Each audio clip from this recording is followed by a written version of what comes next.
Linden businessman in police custody for removing motorcycle from station compound without authorization.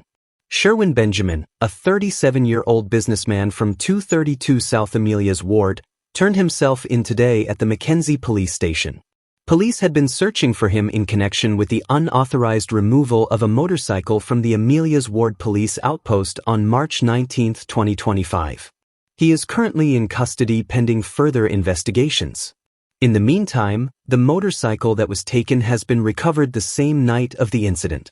The vehicle used to transport the motorcycle out of the compound was impounded by police on March 29, 2025, after it was found in the possession of another individual who claimed to have borrowed it from the owner. Driver caught dumping waste in Greenfield housing area arrested by police.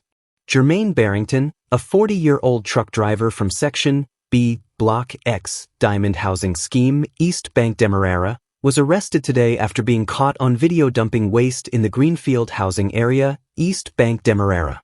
He is currently in custody at the Providence Police Station and is slated to be charged. Residents have expressed concerns that truck operators have been habitually dumping waste material along the parapets in the area without facing any consequences. Man, 59, chopped and thrown into trench during altercation with neighbor. Kaider News, a 59-year-old man was chopped in the palm of his left hand and subsequently thrown into a trench by his neighbor during an argument in La Retraite, West Bank Demerara, WBD, on Sunday. The victim, identified as Nanda Kishore Prasad, a father of two, sustained the injuries between 2:30 p.m. and 3 p.m. A relative of the victim explained that Prasad is well known in the area and regularly passes by his neighbor's house on his way to the shop. Years ago, they had some altercation, and since then, every day as he passes to go to the shop, she curses at him. He usually ignores her, but she drinks rum while he drinks less, the relative recounted.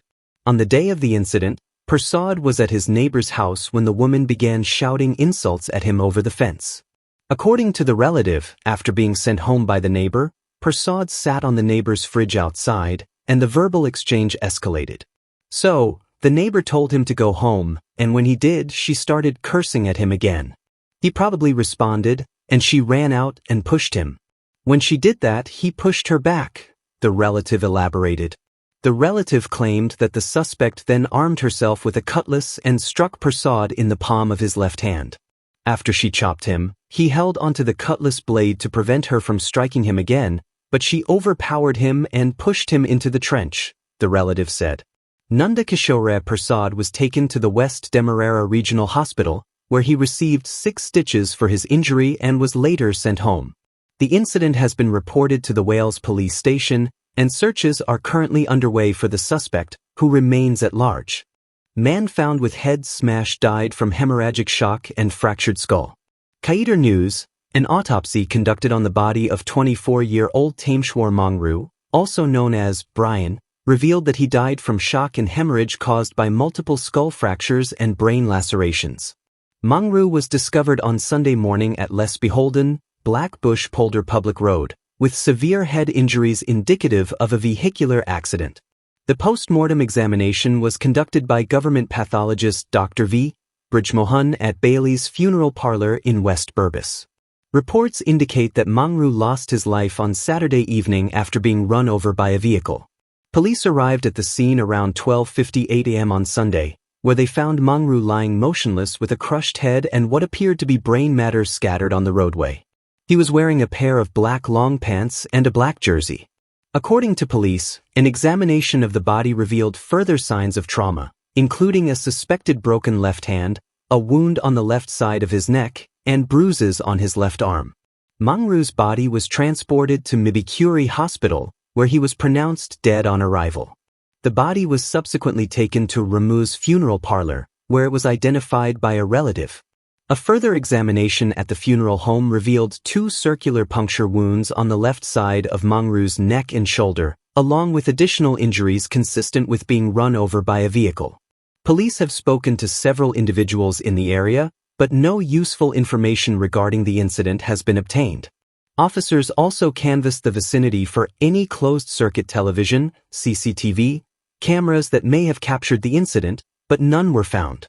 CCTV footage aids in capturing driver who crashed into GPL pole. Guyana News.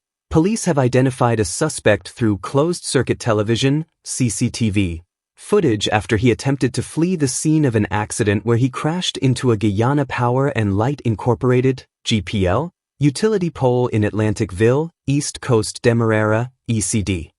According to a press release issued by GPL, the incident disrupted services for approximately 5,000 customers along the East Coast. The driver fled the scene with the vehicle. Thankfully, with the assistance of the Guyana Police Force, we were able to review CCTV footage of the area, which led to the apprehension of the driver today, Monday, GPL stated in their announcement. The damaged pole. The driver is expected to be charged with the offense and will be held responsible for the damages caused. The electricity company continues to urge drivers to exercise caution on the roadways to prevent similar incidents in the future. Narcotics found during police operation at 1 Mile Bartica. Police in Regional Division No. 7 conducted an operation yesterday, Tuesday, at the residence of Blossom Holder and Dion Roberts, located on 1 Mile Potaro Road, Bartica. Upon arrival, the officers met with both residents and informed them of their intent to conduct a search of the premises for illegal items, including drugs, guns, and ammunition. Holder and Roberts granted consent for the police team to search their house, which measured approximately 10 feet in width by 15 feet in length.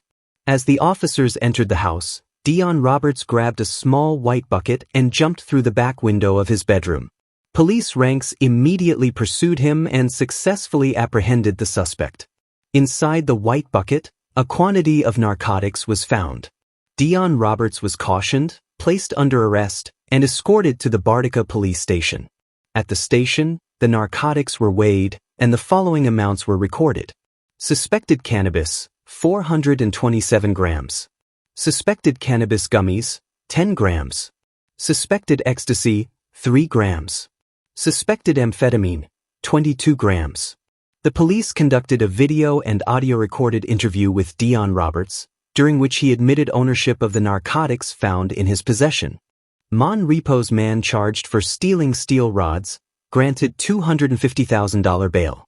Shahzad Khan, a 29-year-old machine operator from Mon Repo's, East Coast Demerara, was arrested on March 29, 2025, and charged yesterday, April 1, 2025, by officers from the Bitterverwagding police station with the offense of simple larceny, contrary to Section 164 of the Criminal Law, Offences, Act, Chapter 801.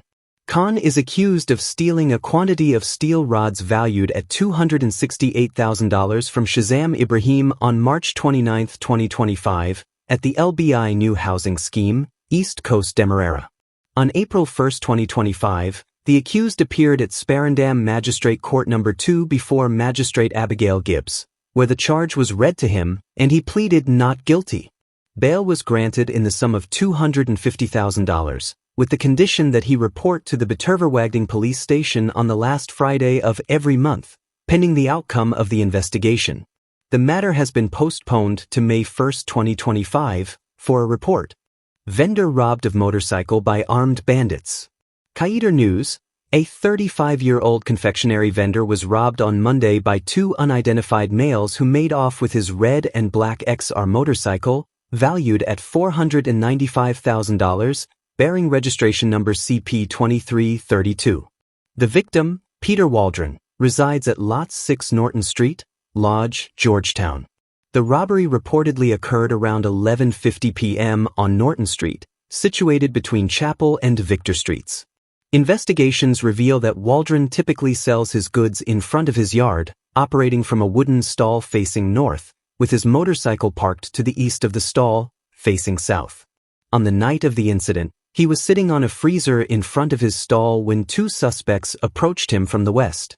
According to police reports, the suspects were wearing surgical face masks, with one of them armed with a gun. One of the suspects drew a dark-colored firearm from his pants and pointed it at Waldron, demanding that he hand over the motorcycle key.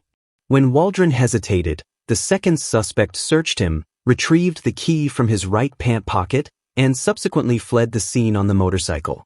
Before the suspects departed, the armed individual, who was riding as a passenger, discharged a shot in Waldron's direction.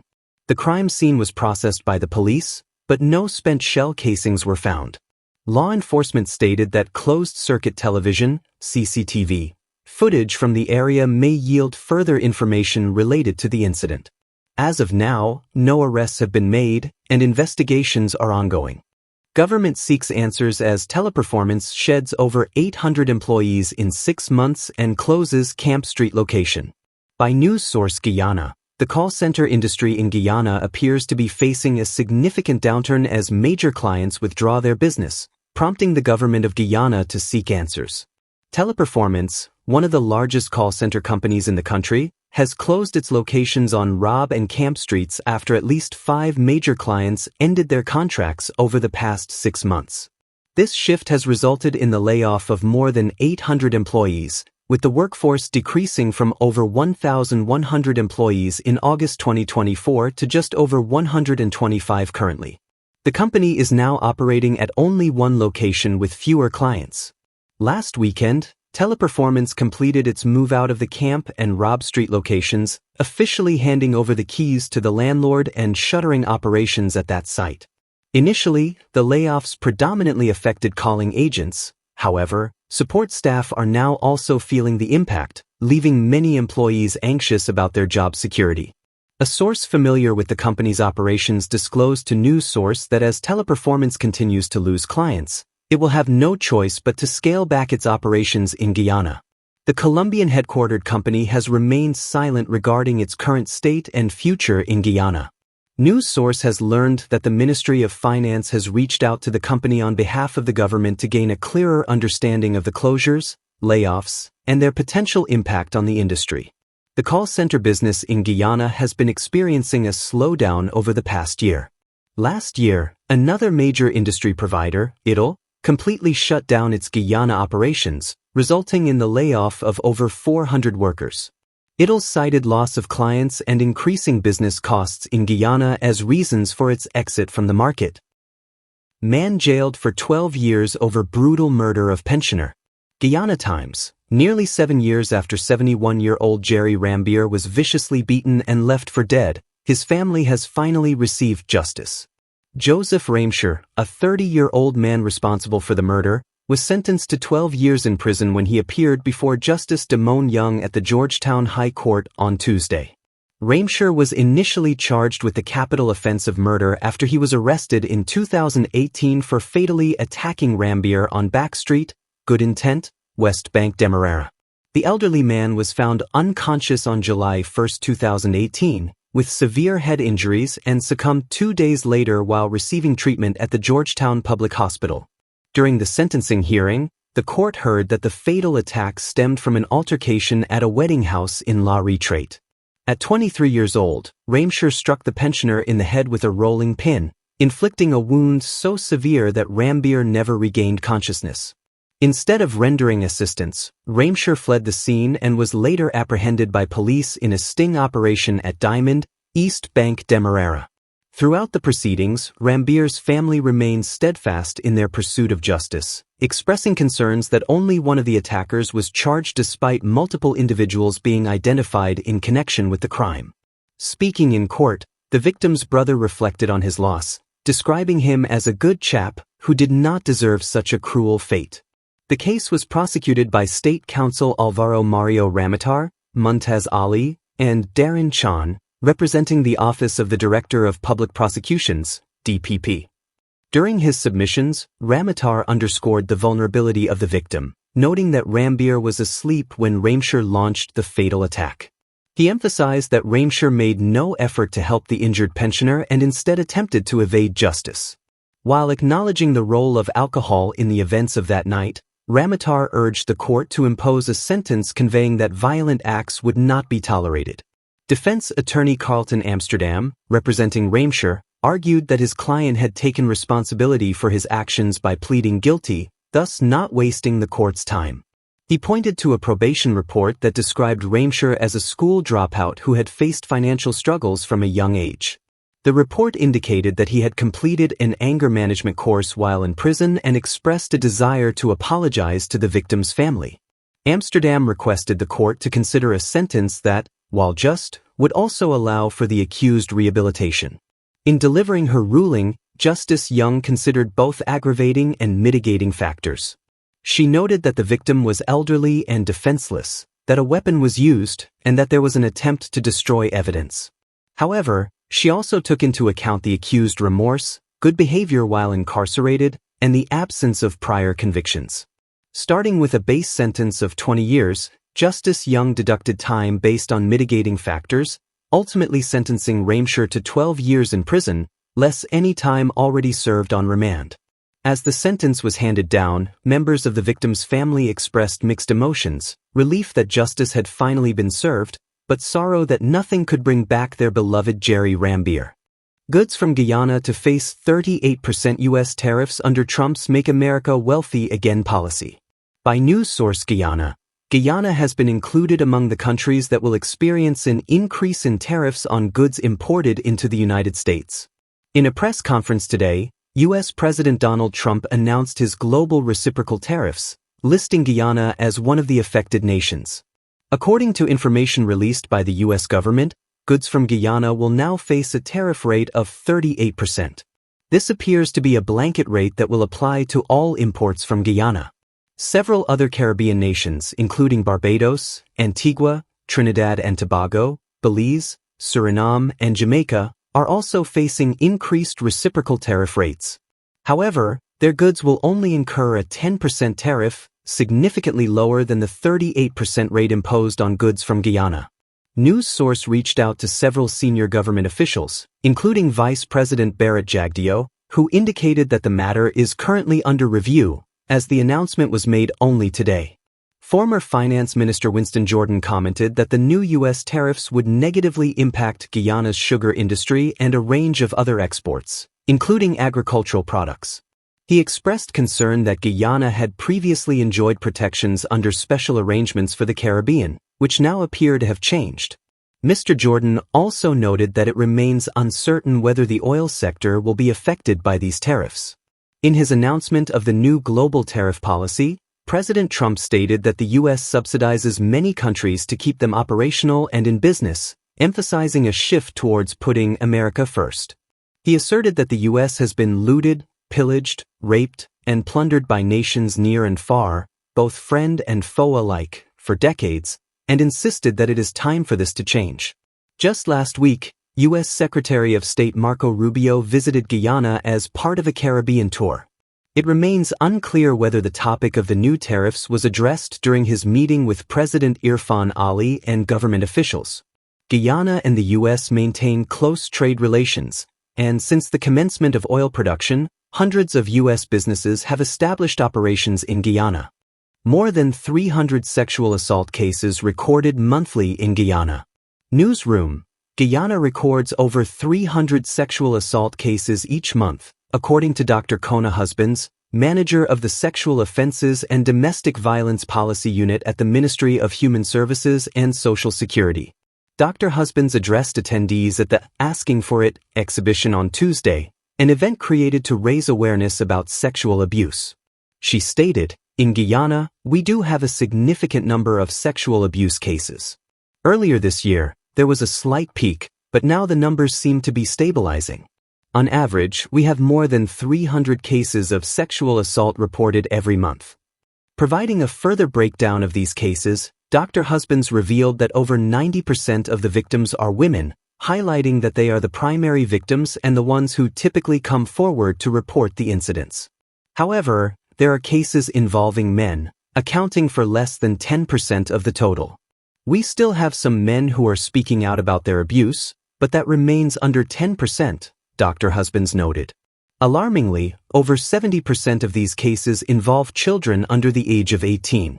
Despite the high number of reported assaults, less than 10% of the cases result in convictions, while more than 50% make it to court. Minister of Human Services and Social Security, Dr. Vinaya Persad, emphasized the need to recognize that, While statistics show that women disproportionately experience violence, it is important to acknowledge that boys and men also suffer from violence. We live in a culture, specifically a Guyanese or Caribbean culture, where men are told it is not acceptable to show vulnerability. Boys are often told that if they experience sexual abuse, they are probably making it up or there is something wrong with them, Minister Persaud explained. Dr. Persaud stressed that addressing violence must be viewed as a collective mission for all members of society. This mission must not be seen as solely a women and girls issue, but as a societal one, where every person feels secure in a system that provides the safety, support, and assistance they need. The ministry is currently developing what is referred to as the Guyana model to counter violence and abuse. A key component of this initiative is the Brave Circle, a prevention strategy focused on intervention and rehabilitation for at-risk individuals, aimed at curbing the cycle of violence.